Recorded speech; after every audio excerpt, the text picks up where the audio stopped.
You may have realized that being healthy feels different than it did in the past now that you're over 50. If you want to maximize your health potential but don't have time to read through overwhelming pages of Google links, this is the show for you. Welcome to Healthy Tips After 50.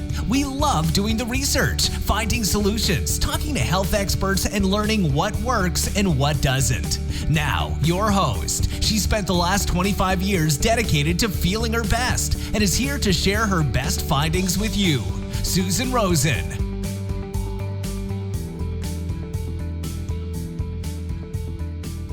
Hello, everyone. This is your host, Susan Rosen, and my guest today is Jonathan Su, and he is going to tell us all about knees, which for those of us of a certain age or older is very important.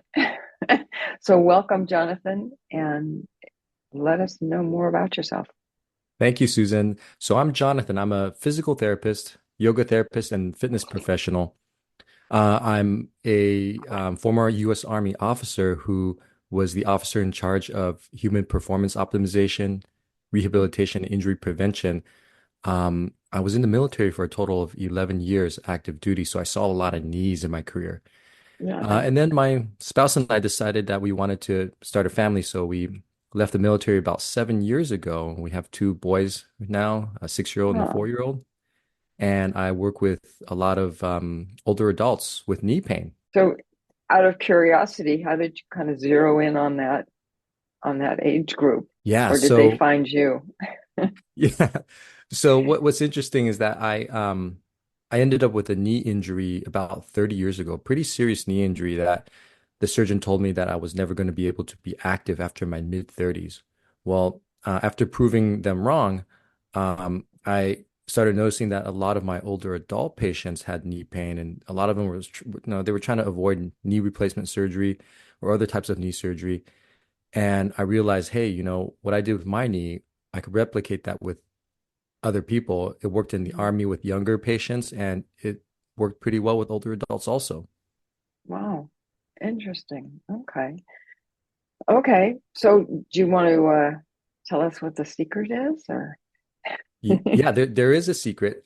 So as we get older, especially Uh-huh. people 50 plus, we tend to start having more aches and pains. And these aches and pains, especially knee pain, that's, by the way, the number two most common chronic pain condition, the number one being lower back pain. I was just Uh, gonna say backs. yeah. Yeah, go ahead. Sorry. Sorry. Yeah, they say that about, 25% of Americans will have knee pain at some point in their life. And Mm, sometimes this pain can come on for no particular reason. So you don't even have to have an injury. You could just be coming up and down stairs or walking. All of a sudden, you have this knee pain. right. Like I was telling you about. Yes. So the big secret is Uh, that we have to have a maintenance routine for our bodies, especially as we get older. Now, most of us, we know we have to take our cars in to get maintenance occasionally. But what we don't realize is that our physical body needs that also. okay. That makes sense. That makes sense. So what is the maintenance? Maybe you can Yeah. explain and why it is that it works. Yeah. So, I think one of the challenges we face in the modern world is that a lot of our movements are pretty, repetitive. So most of us move in a linear fashion, on smooth terrain. We are either walking forward or, coming up and down stairs. And so what happens over time is that we have certain muscles in our bodies that become overutilized and other supporting muscles that are underutilized. And as this imbalance grows over time, we start having pain without injury, knee pain, back pain, hip pain. And so there are a couple key muscles that are important. One of them is the hamstring muscles on the back of the thigh.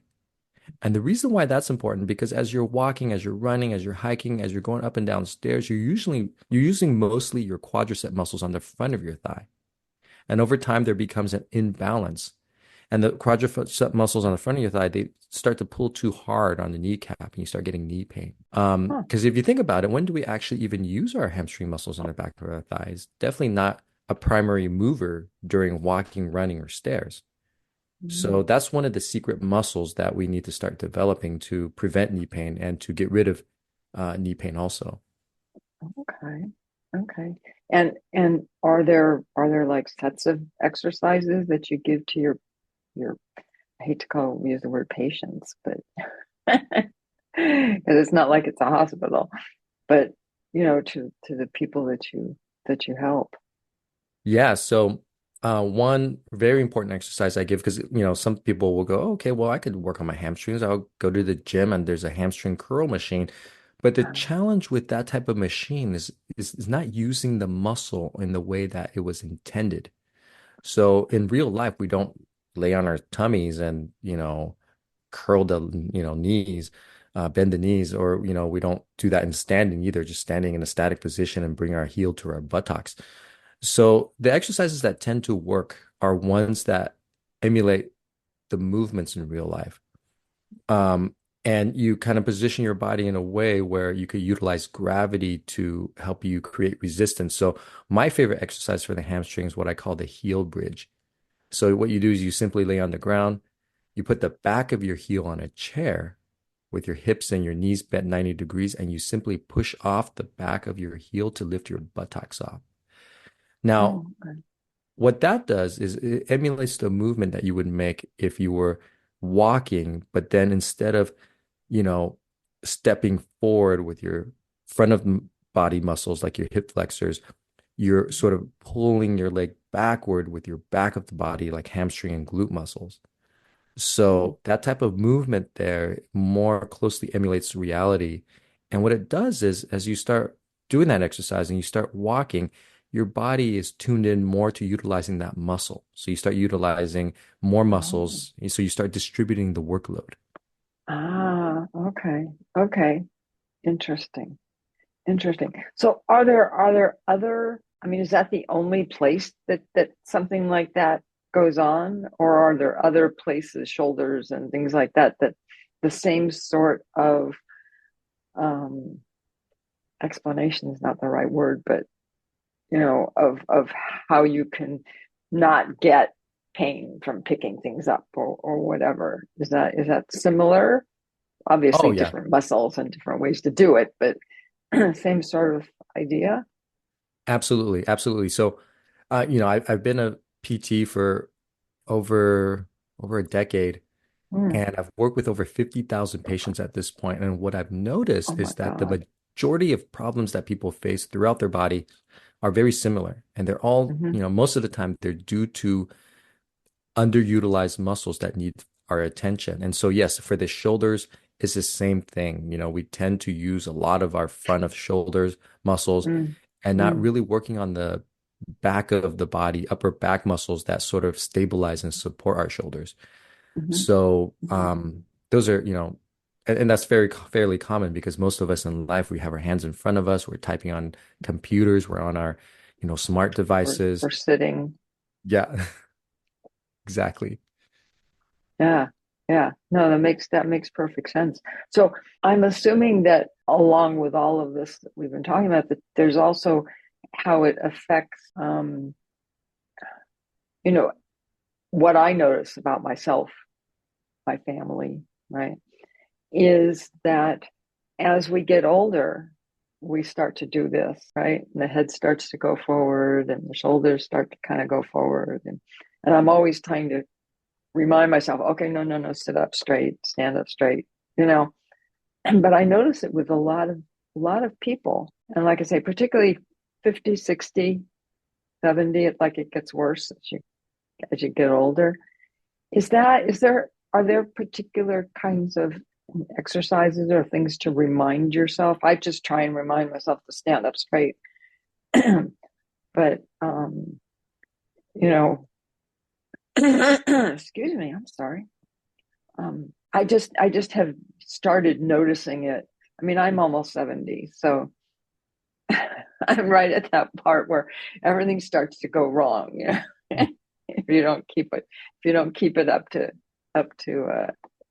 exercising and all that kind of stuff. Yeah, So absolutely. Yeah, posture is yeah. huge, especially as we get older. And one of the things I think that a lot of older adults don't realize is that after the age of 50, our body naturally loses about 1 to 2% of our muscle mass every year.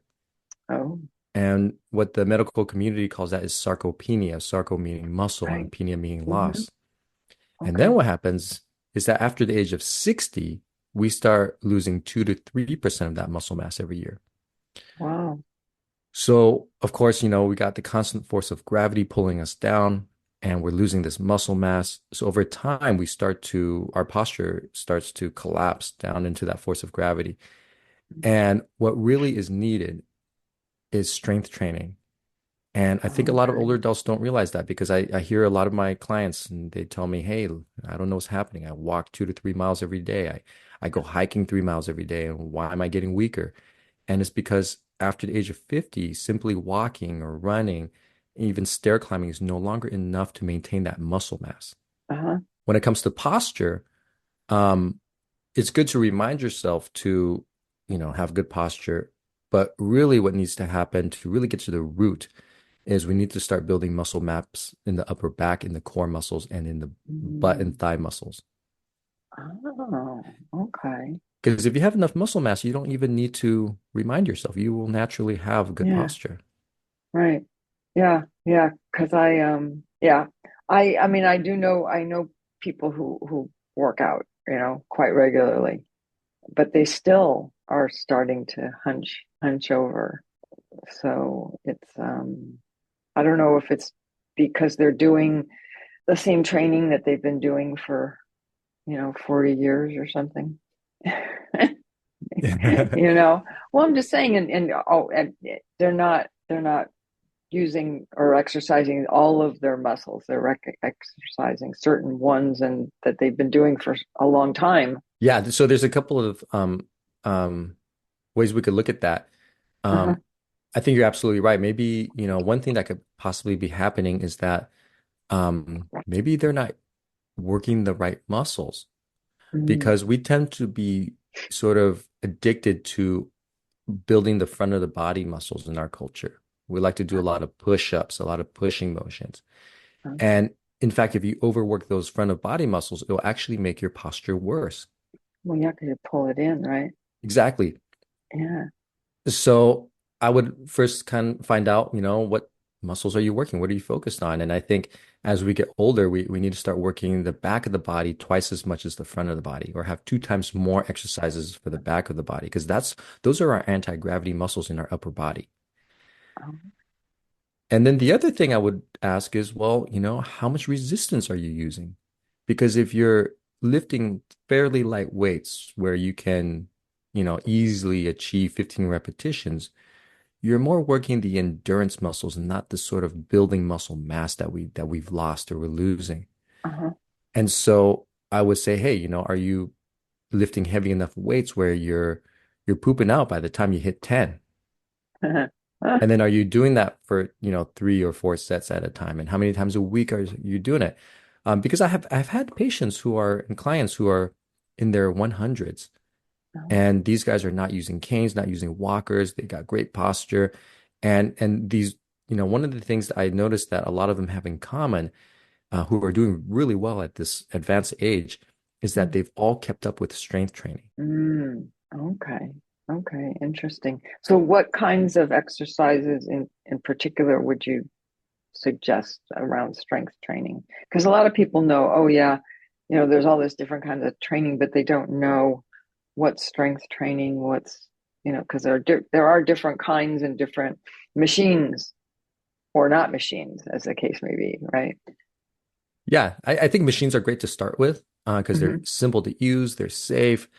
And so, anything that involves pulling, like a rowing motion, like a Oh, cable machine, or like one of those machines with the stacked weights, or if you're using a dumbbell, you could simply, like, have your one arm and leg on the same side of your body on a bench and using the other arm to pull the weight with your body parallel to the okay. floor.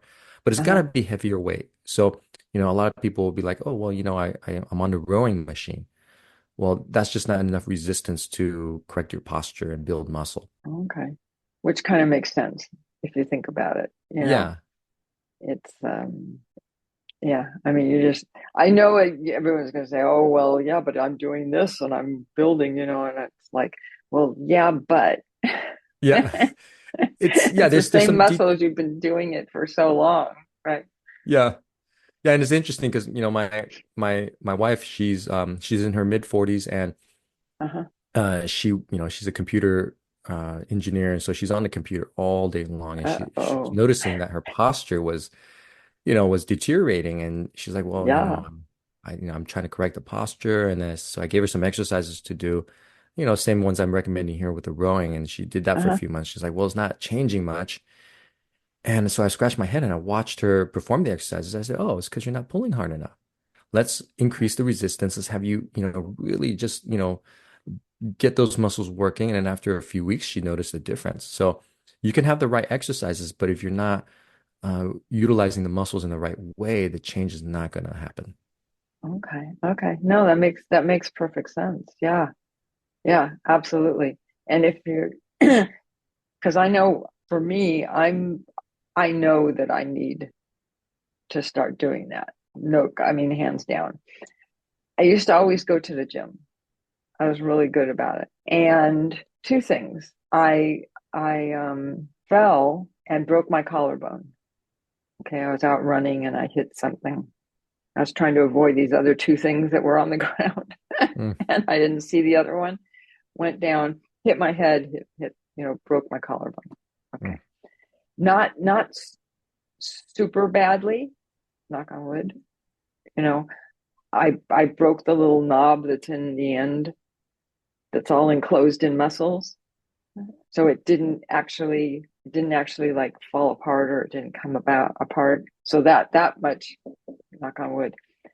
But nobody cared about my head because they were all worried about my Mm. collarbone. But in the meantime, for 3 months or 6 months, I couldn't do anything as far as muscles. I mean, lifting and exercising. And I've never actually gotten back to where I was. So I've got my little, I don't know, my little 3 pound weights, and I've got my 5 pound weights, and I've got, you know, but it's still not working because Yeah. I don't really have a program. You know what I mean? Yeah. So I'm I'm gonna I'm gonna get myself back to a gym and get some help. Yeah. Sorry to hear about the injury. Yeah. And it's so common, to have falls as we get older. And Mm. So I we could spend the rest of the hour just talking about the different falls I've taken. Yeah. and then especially when you have an injury, or, and this applies Mm-hmm. also if you've had a hospitalization or you get really bad Uh, food poisoning or anything that sort of puts your okay. body in this sort Yeah. of state of needing to recover. Yeah. Yeah. One of the things that happens, I don't think a lot of people realize, is that your body actually starts to burn your muscle for fuel, right? Because No, I had no idea. Yeah, go ahead. especially in a state of emergency, right? Because the Yeah. body's trying to keep you alive. And so that's why someone can, go to the hospital and after 2 days they come out and they're significantly weaker. It's like, how does that happen in Yeah. 2 days, right? It's because your Yeah. body's burning your, especially the muscles in your big thighs and glutes. These are stores for energy for the body in case of an emergency. So, the body is a Oh, very interesting, multi, purpose machine. And so the muscles are there not just for movement, but also for storing energy and fuel. And so for you to have like a fall and then not be able to use your body normally for that amount of time, it's not surprising to hear that, hey, even now, even sometimes months and years later, the body's not fully back to where it used to be. yeah. And I experienced the same thing with my knee when I was 15 years old. I had that devastating injury. I had to reteach myself Uh-huh. how to walk again. And even now, in my mid 40s, even now, I notice that something's going on with the brain body connection where that leg where I had the injury would always be a little weaker than the other side. So I have to constantly exercise that hard side a little harder to maintain sort of balance between the two sides. Yeah, no, that makes perfect sense. Yeah. And for me, the thing I've noticed is that my this shoulder is just goes down more. And I can do this and bring it up and be, but that's not, I can tell that that's not the place it wants to be. Mm, mm.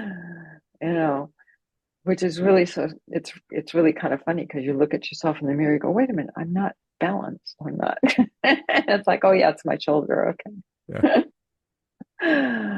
Yeah, yeah. Your body is so amazing. It just blows me away. With Yeah.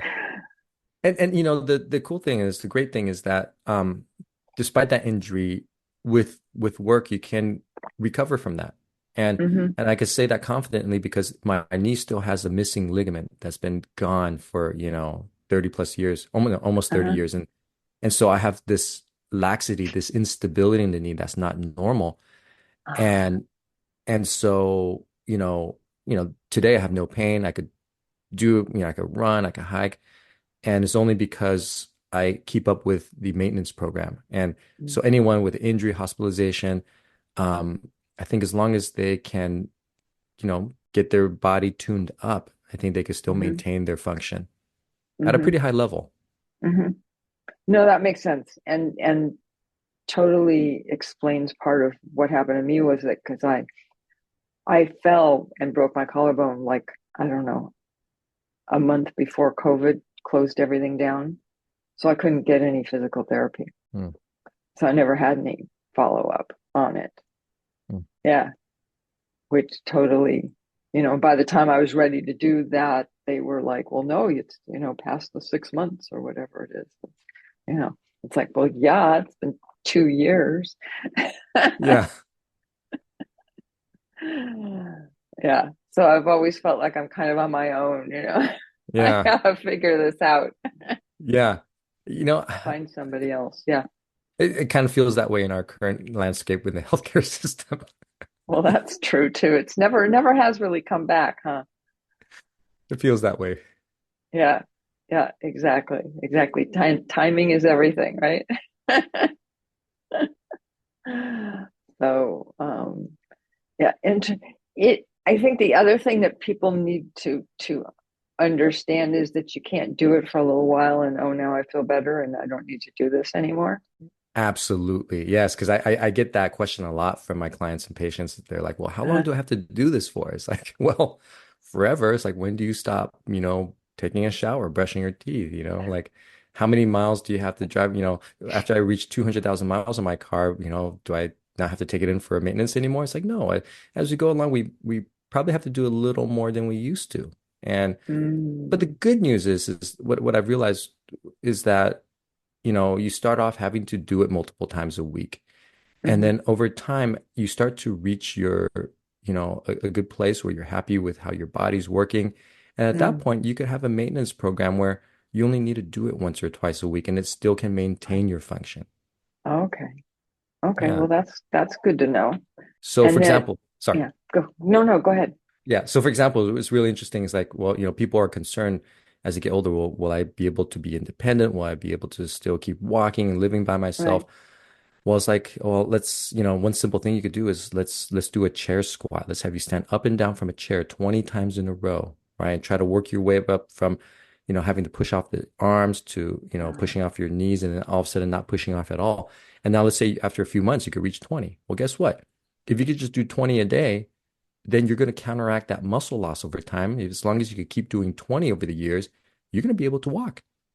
okay. Okay. That makes sense. That makes sense. Yeah.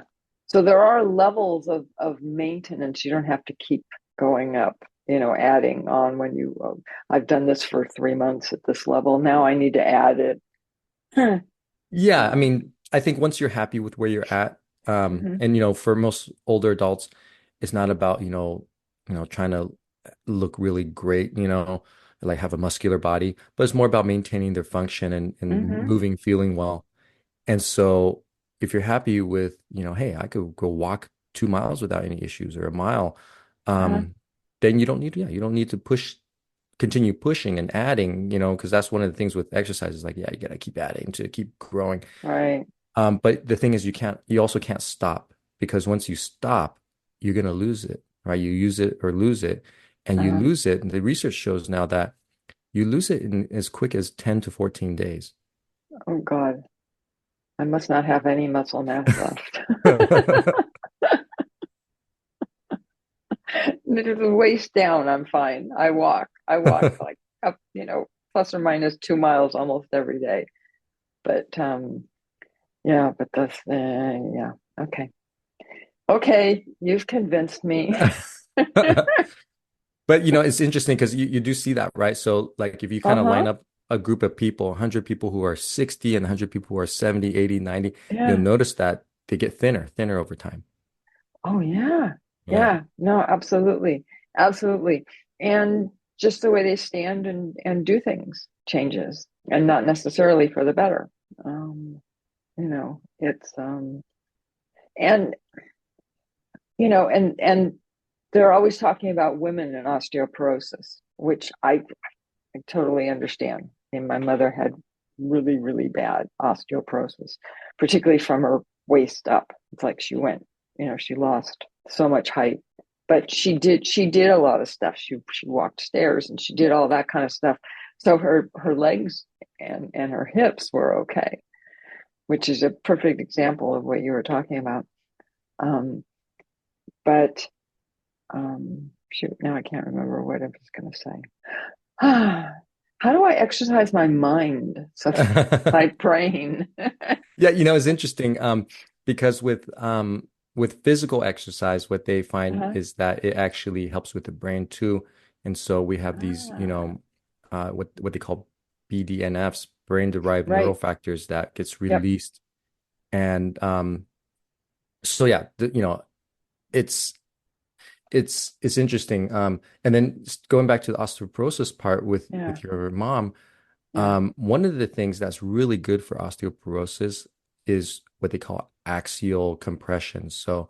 basically weight along the length of your spine.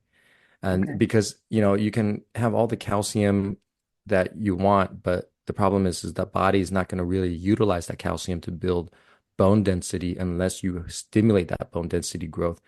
And what that comes from is compression of the spine. So, I'm not talking about like bad compression, but our body needs Uh-huh. some compression. So one thing to possibly do is to just put on a backpack when you walk. And Ah, that backpack, maybe interesting. you could put some heavy things in there, start off with Okay. something fairly light, 5 pounds, and then, Mm-hmm. occasionally just, every month just add like an extra 2.5 pounds to the point Huh. where, Okay. you're feeling comfortable, you absolutely Uh-huh. don't want any pain doing this, but that will help stimulate uh, the upper body bone density growth.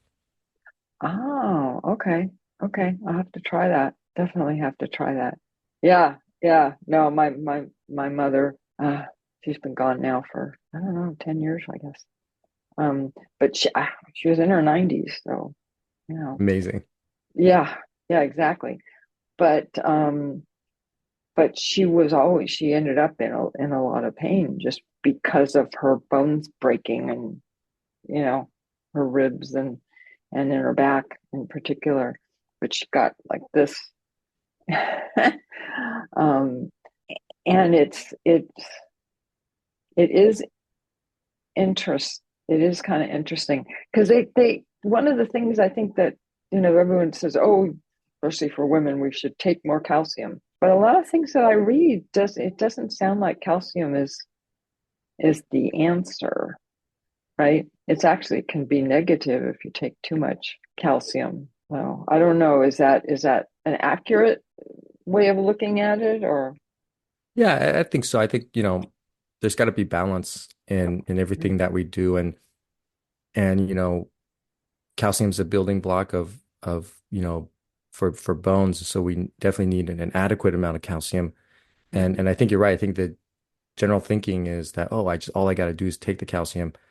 Um, but also just having the type of stimulation on the bones to put that calcium to use is also important. Mm, okay, okay. So is it better to eat foods that have calcium in it? Is that better than taking, these calcium pills that God knows whether they even dissolve in your Right. stomach or not? Yeah, yeah. I think I'm also a nutrition. Uh, I also have a nutrition certification. Uh-huh. Um, and so yeah, generally we definitely want to get our nutrients from whole foods, Mm, as the absorptions is much higher. And of course, if you can't do that for whatever reason, because it's hard for you to eat certain foods or even access foods for some people, then the next hmm best thing is to take supplements. But yeah, I think we always want to just try to get the food as naturally as possible because there's also some cofactors, right? That some of these nutrients need to be fully absorbed. Okay. Yeah, that Okay. comes Right. along with eating the foods in a natural state. Yeah. Yeah. Yeah. Exactly. That's why sometimes two or three things are in a food because then they all act together to get into into your body or not, as the case may Mm. be. So yeah, and have women started to get better about working out and you know exercising? Men always kind of seem to be more towards that. Yeah. I'm just wondering if the younger generation is has learned the lessons of us older women. Yeah, that's a good point because I tell a lot of my clients, I say, hey, you know, we weren't given a user manual for how to manage the human body as we get older. Mm, And a lot of the stuff we've known now for the last, 5 to 10 years are not things that were taught to us, even though I think they should be taught to mhm, us. mhm. To be quite honest, I think a lot of the younger generation, I don't think they even think about that. I don't think they can think about, what's going to happen in 50, 60, 70, right? No, And you're right. Yeah. um, what I see a lot nowadays are, definitely there's a lot of, more females, women exercising, Yeah. lifting weights. There's even like big companies and apps that just focuses on them, which is a great thing. Hmm. But the problem I notice as a physical therapist is that a lot of people are doing exercises that's far too intense or advanced for their ability, their physical Okay. ability, their coordination ability, Uh-huh. and they end up injuring themselves. So I've Oh. seen like, when I was in the army, we had like young female officers and enlisted folks who are anywhere between 18 and 25 needing spinal fusions. And I have Gee. one particular colleague who's now like in her 30s and she's going to have her second spinal fusion because of the injuries she sustained from trying to, deadlift or, do these heavy Yeah. like clean and presses that are a Right. trend. Whoa. Yeah. Yeah. Yeah. That's really scary. Yeah. Especially having to have that type of hardware at that age. If you don't know how to take care of it, then you kind of go through what she went through, which is now, you fuse a part of the spine. There's no movement there, but your Yeah. spine needs movement, so that movement happens at the level above or below, and is more movement than it should have because the other levels fuse and it can't move. So then now that area becomes lax, and now you need another fusion for that level. And Oh God. yeah, Wow. Huh. I yeah. I somehow I hate to say it's logical, but it kind of is because people have a tendency to, oh, if this is good, then five times that is probably better, right? yes, yes, Instead of doing it slowly, right? And building it up. yeah. Yeah.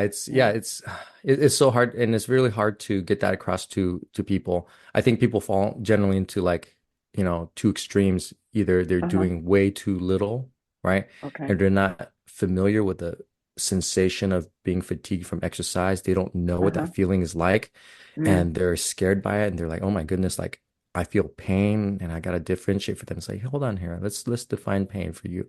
Is it sore? Is it icky? Is it crampy? What does it feel like? Is it sharp, shooting, stabbing? And I explained to them that there's a difference between good pain and bad pain, Okay. right? And we need Yeah. good pain to grow our bodies, to build muscle and to get in shape. Uh-huh.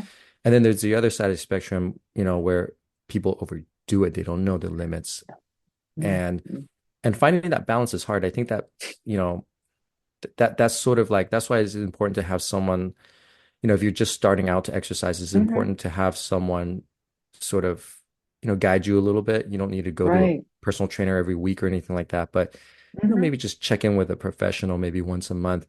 Or what you do is you just kind of, if you're sort of on that other side of the spectrum where you're not pushing as hard, just push a little harder, stay there for a few weeks, and then just inch your way up. We want to just kind of take baby steps. Okay. Okay. So, um, do you specifically have a book or an online program or anything, that people can use to do that, to figure out the right things to do in the right order and, how often and so on and so forth. Yeah, I do. So, I have a few books out actually, and Oh, I think good.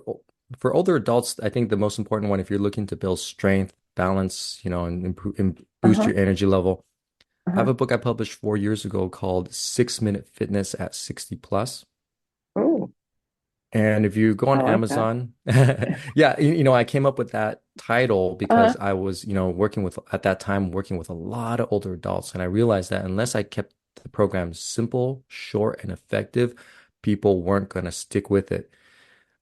Because what tends to happen, as you know, in the healthcare is that, hey, only about half of people follow their doctor's recommendations for medications. And, popping a pill is much easier than doing exercise. So if only half the people are following their doctor's directions for having to for popping a pill, I got to keep the yeah, physical therapy simple.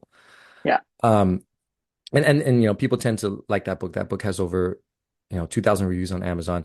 But yeah, Wow. it gives people the most essential exercises for building strength as we Okay. get older. And so it's pretty straightforward, and it tells you exactly what you need to do on a daily basis. And it could be done in about 6 minutes. Wow. Okay. I don't mind doing longer, but but that would be a good start, huh? Yeah. Yeah. Yeah. And then for people with like, back pain, shoulder pain, hip pain, knee Uh-huh. pain, I have another book called 6 Minute Core Strength. Um, Oh. And, it's interesting because the core, a lot of people think of our core as just our stomach, right? Our abdominal Mm, muscles, but the core mm, really encompasses a whole lot more than that. It also includes, in my definition, the shoulder and the shoulder girdle, the hips. So it's this whole center line of the body. mhm, And what I find is that for most of my patients, their pain issues can be resolved by some core exercise, whether it's the shoulder, girdle muscles, muscles on their upper back, their abdominal, their hips. Um, I would say 80% of people can reduce their pain mhm. by doing these type of exercises. That makes a lot of sense for sure. Because I think as we were talking about earlier, a lot of times people just fixate on one particular part, right? They their shoulders bothering them or their I don't know, their upper leg, or their foot or something. And then the whole body gets off kilter and out of balance. Um, and it is kind of interesting because balance is in all parts of your life is important and people just don't get that. And so it makes perfect sense that you need to do it for your physical as well as your mental and your environment and everything else. So which I'm sure you understand having if you've done any of the meditation and any of that kind of stuff, right? Oh, yes, It's absolutely. all around it's all around balance. Yeah. Yeah, and we're out of balance, and it shows, right, in our Yeah, society, like you on a think. global level, and then Thank definitely you. with the human body. So it's a reflection Yeah. of, sort of just Uh-huh. how modern life is now. Yeah. Yeah. Well, unfortunately, if you look at the history of the world, it's never it. I'm not sure there's a time when it ever was in balance. Really. I mean, wars and all of that. This is not new. We've just invented more effective ways of killing people. So, I mean, tell you really, before that it was all hand-to-hand combat, right? There was only so much you could do. Um, yeah. Oh well, going down a depressing area there. Oh yes. Okay, so great. So I will get the names of your books and put them in the show notes for people, so they can find you. And um, yeah, is there anything else you want to like to kind of wrap up and last minute advice? Yeah, you mentioned earlier that you were suffering from some knee pain, and Yeah. I recently published a book last month called 6 Minute Knee Pain Cure, and it Okay. talks about those exercises I mentioned Oh, good. for the hamstrings, and also a really important group of muscles that people tend to ignore are the side of hip muscles, the known as the hip abductors and hip rotators, right? No one Uh-huh. says, "Hey, I'm going to go to the gym. I'm going to work on my hip rotators, right? My hip abductors." So those are important for keeping the knees in alignment, preventing knee pain. Um, Excuse me. so that's also something that's available. Uh-huh. Good, good. Lots of good reading ahead. Okay. And doing. I have to go along and do it as well.